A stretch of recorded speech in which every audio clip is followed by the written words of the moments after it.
लोग किसी भी बात से सहमत या असहमत हो सकते हैं। अगर आप मुझसे बात करें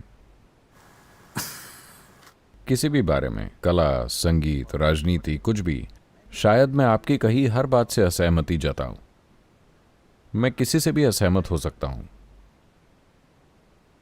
लेकिन अगर हम जीवन पर ध्यान दें तो सहमति या असहमति की कोई ज़रूरत ही नहीं है, क्योंकि ये जैसा है वैसा है। इस बारे में कोई सहमत या असहमत नहीं होता।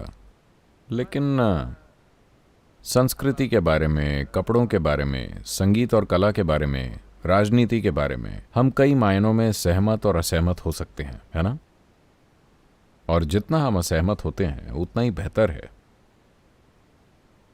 हाँ, आया ना?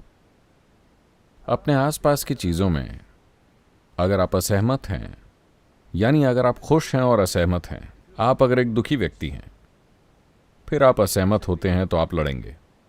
अगर आपके दिमाग में थोड़ी समझ है तो असहमति चीज़ों को हमेशा बेहतरी की ओर ले जाती है ना? मान लीजिए कि आप और मैं असहमत हैं कि इसे कैसे रखा जाए, तो हम यहाँ बैठकर अगले 2 दिन तक बहस कर सकते हैं और फिर शायद कुछ वाकई सुंदर निकल कर आए। पर जैसे ही हम असहमत होते हैं, हमें गुस्सा आ जाता है, हम लड़ने लगते हैं। ऐसे लोग अलग हैं। तो अगर आप खुशी से असहमत होकर जीवन के सबसे छोटे पहलुओं पर भी बहस करते हैं, ये पूरी तरह ठीक है।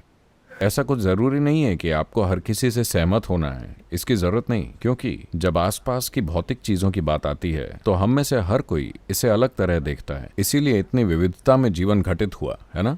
ये बिल्कुल ठीक है। आत्मज्ञानी हो या ना, आप लाखों चीज़ों के बारे में असहमत हो सकते हैं, इससे क्या समस्या है?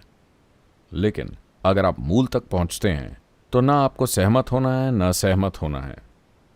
ये जैसा है ये वैसा ही है।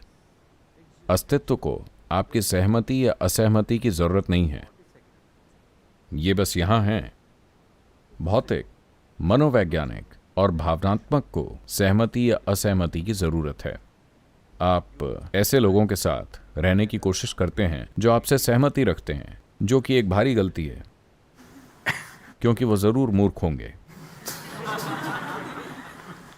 अगर आपके अंदर आपसे असहमति जताने वाले लोगों के बीच हमेशा रहने की समझ और संभाव है, तो आप देखेंगे कि आप भौतिक दुनिया में चीज़ों को बहुत बेहतर तरीके से करेंगे। अगर आपके पास सिर्फ वही लोग हैं जो आपसे सहमत हैं, तो इसका मतलब है कि आपने अपने चारों ओर एक मूर्खों का झुंड इकट्ठा किया हुआ है। अगर आप दुनिया में कुछ करना चाहते हैं तो आपको ऐसे लोगों को चुनना चाहिए जो आपसे सहमत ना हो, जो आपसे असहमत होंगे, जो चीज़ों को जैसा आप देखते हैं उससे 1000 अलग तरीकों से देखेंगे।